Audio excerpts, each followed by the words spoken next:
요즘 오세훈 서울시장이 한강버스를 기획한 데는 이유가 있긴 했던 것 같습니다. 날씨가 선선하고 공기까지 정말 맑은 요즘 한강과 청계천에 외국인이 그야말로 바글바글한 건데요. 한 치킨 브랜드에서 전년 같은 기간 대비 32%나 증가했다는 보도자료를 내기도 했죠.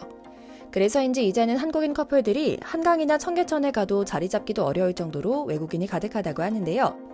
실제로 외국인들은 공항에서 바로 택시를 타고 한강과 청계천을 구경하고는 광화문으로 이동해 저승사자 한복을 빌린 다음 경복궁에 가서 한복인이 무료 입장시켜달라고 떼를 쓰기도 한다는데요. 캐대언에 나왔던 또 다른 인근 관광지인 북촌 한옥마을에는 아예 저승사자 마네킹을 하늘에 걸어두고 사자보이즈 오빠들의 모습을 형상화하기도 하죠.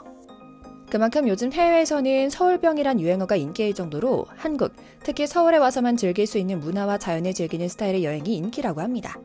중국인들이 명동에 몰려가 싹쓸이하는 식의 여행만 가득하던 시대는 완벽히 지난 것 같죠. 그만큼 요즘 서양인 MZ세대들은 명동 말고 한강 간다는 말이 나올 정도인데요. 이유는 간단했습니다. 도시와 자연을 한데 즐길 수 있는데 라면을 직접 끓여 먹을 수 있는 매력과 그 넓은 곳에서도 한치의 오차 없이 배달을 받을 수 있다는 사실도 전 세계 유일무이한 장소로 만드는 매력이라고 느낀다는 건데요. 오늘은 기가 막히게 좋은 날씨 속에 외국인들, 특히 서양 젊은이들이 한강의 어떤 면을 사랑하고 또 거기서 대체 뭘 하는지에 대한 이야기 이모저모를 전해드리려고 합니다. 미녀 서양인 친구들이 자신의 SNS에 올린 영상이나 사진, 커뮤니티에서 나누는 이야기를 생생히 보여드릴게요. 잠시 저희 광화문 브리핑 구독 설정도 부탁드리고요. 어린 시절 고수부지는 체육시설 정도 있었던 곳일 뿐인데 외국인들이 왜 한강을 가고 싶어하고 맑은 날에는 압류할 것 없이 위통을 벗고 선탠을 하고 누워있다가 단속반에 걸려 주섬주섬 옷을 걸칠 정도로 한강에 빠져있는 걸까요? 먼저 잠시 다른 나라의 강과 한강을 담은 적나라한 사진으로 비교해 보시겠어요? 여러분은 한강 하면 뭐가 가장 먼저 떠오르시나요? 대부분의 한국인이 치맥이라고 대답할 것 같은데요. 차가운 콘크리트 바닥이 아닌 폭신폭신한 잔디밭에 앉아 치킨과 맥주를 곁들여 노을을 보는 것만큼 한강의 정취를 잘 표현하는 게 없죠. 돗자리나 텐트를 가져와서 캠핑을 온 것 같은 감성을 느낄 때도 있고요. 처음에는 한강에서 치킨을 시켜 먹는다는 개념을 낯설어하던 외국인들이 금세 적응해 탕수육과 짜장면까지 시켜 먹는 모습을 흔히 볼 수 있는데요. 한국은 다 됐다라는 말이 저절로 나옵니다. 그런데 한강에는 잘 정비된 공원은 물론이고 자전거를 탈 수 있는 자전거 도로가 곳곳에 마련되어 있습니다. 그 규모 또한 상당히 크고요. 흐르는 강물을 따라 한적하게 자전거를 탈 수 있는 강변 자전거 도로는 완벽에 가깝게 늘 관리되고 있습니다. 한강공원 전역에 자전거 대여소와 수리소가 있어 중간에 고장이 나더라도 편리하게 손볼 수 있다고도 하고요. 그래서인지 서양인들은 한강이 현대 한국인의 삶의 모습 자체를 온전히 담은 정수와 같다고 표현합니다.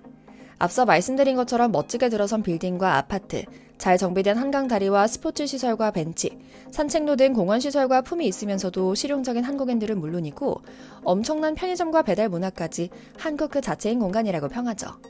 이처럼 외국인들이 한강의 특별함을 언급할 때면 주로 나오는 것들은 크게 두 가지입니다. 첫 번째로는 한강의 볼거리입니다. 한강은 도시를 관통하는 강들 중에 손에 꼽힐 정도로 수질이 좋으며 폭 또한 일반적으로 도심을 지난다고 보기에는 정말 넓다고 합니다. 그렇기에 외국인들이 느끼기엔 한강 둔치에 앉아 저무는 노을을 바라보며 앉아있거나 잘 조성된 산책로를 따라 걷기만 해도 한국에서 잘 살고 있구나라는 감정을 느낄 수 있다고 할 정도죠. 뿐만 아닙니다. 외국인들이 꼽는 한강의 또 다른 매력은 바로 야경입니다.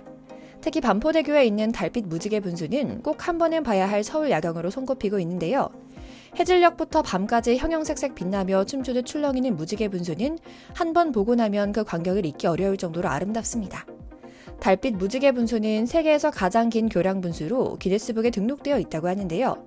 반포대교 근처를 지나갈 때마다 오늘은 어떤 색으로 반짝일까 궁금하게 만드는 곳이죠. 그 밖에도 강에 비치는 도시 야경, 불꽃놀이, 세빛섬, 한강공원에서 열리는 각종 행사들이나 자전거 등 볼거리가 넘친다고 하니 확실히 외국인들이 다른 나라의 어느 강보다도 볼거리가 풍부하다고 느낄만 하겠습니다. 두 번째로는 한강의 즐길거리입니다. 외국 강에서는 즐길 수 있는 것이라고 해봐야 산책 정도가 전부인 반면 한강에서는 산책 이외에도 무척이나 다양한 즐길거리가 있습니다.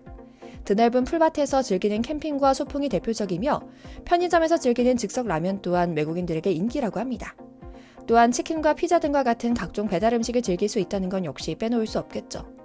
그 밖에도 여객선과 오리배, 밤도깨비 야시장 등 즐길거리 천지지만 외국인들에게 가장 반응이 좋은 것은 강가에 앉아 즐기는 맥주라고 합니다.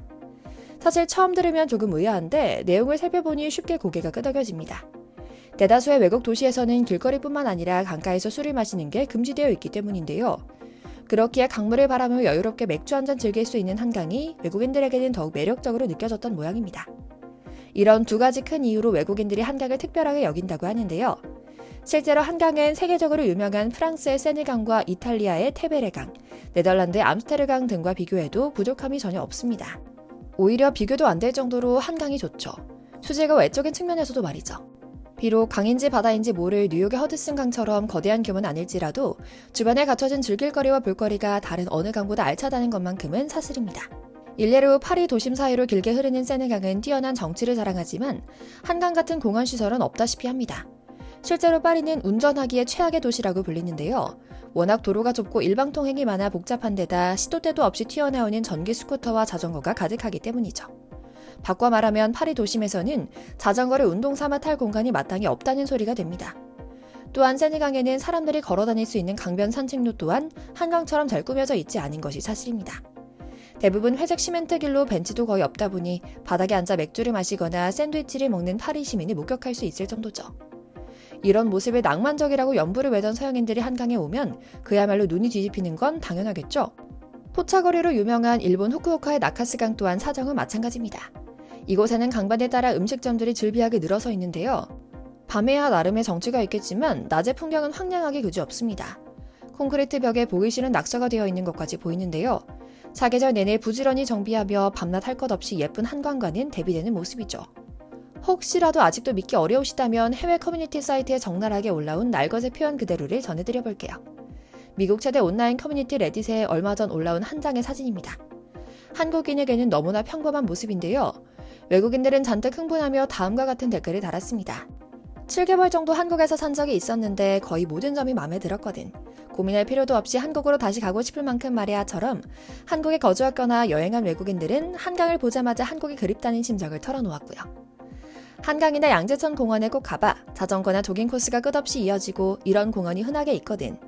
한강에서 자전거 탈 수 있다는 거 알지? 대여소도 많으니까 꼭 이용해봐처럼 한강과 관련된 경험과 깨알 지식을 전파하는 외국인도 있었죠. 이렇게 우리에게는 너무 당연하고 익숙한 한강의 매력 이모저모를 면밀히 살펴보고 나니 깨끗하고 실용적이며 편리한 걸 좋아하는 한국인의 성향이 고스란히 반영되었다는 생각이 드는데요. 예로부터 한강은 한국인의 강인함과 고결한 정신을 대변하는 존재로 일컬어졌습니다. 한국 전쟁 후 폐허가 된 땅에서 눈부신 경제성장을 일궈낸 것을 한강의 기적이라고 부를 만큼 한강은 우리에게 각별한 의미를 지닌 강이죠. 그리고 이렇게 한강과 청계천에 대한 외국인들의 애정은 앞으로 10년 뒤, 20년 뒤에 더욱 무서운 파급력으로 다가올 겁니다. 오드리 헵번과 영화 티파니에서의 아침을 통해 뉴욕 맨해튼과 센트럴파크가 특별하게 다가오고 왕가 위의 중경 삼림을 통해 홍콩 센트럴 지역이 X세대의 성지로 자리매김한 것도 같은 이치입니다. 뉴욕과 홍콩은 현지인들에게도 자부심과 애착을 주지만 외국인들에게는 영화 속 이미지와 기억만으로도 그 공간에 훨씬 더 큰 의미와 애정을 부여할 수 있거든요. 한국 문화와 한국의 영향력이 전 세계적으로 폭발한 요즘, 이제 막 한강 정도 느꼈으면 앞으로 느낄 한국의 매력이 얼마나 더 넘쳐날까 하는 기대감 품으며 오늘 영상 마치겠습니다. 저희 광화문 브리핑 채널 구독, 좋아요도 부탁드리고요. 시청해주셔서 감사합니다.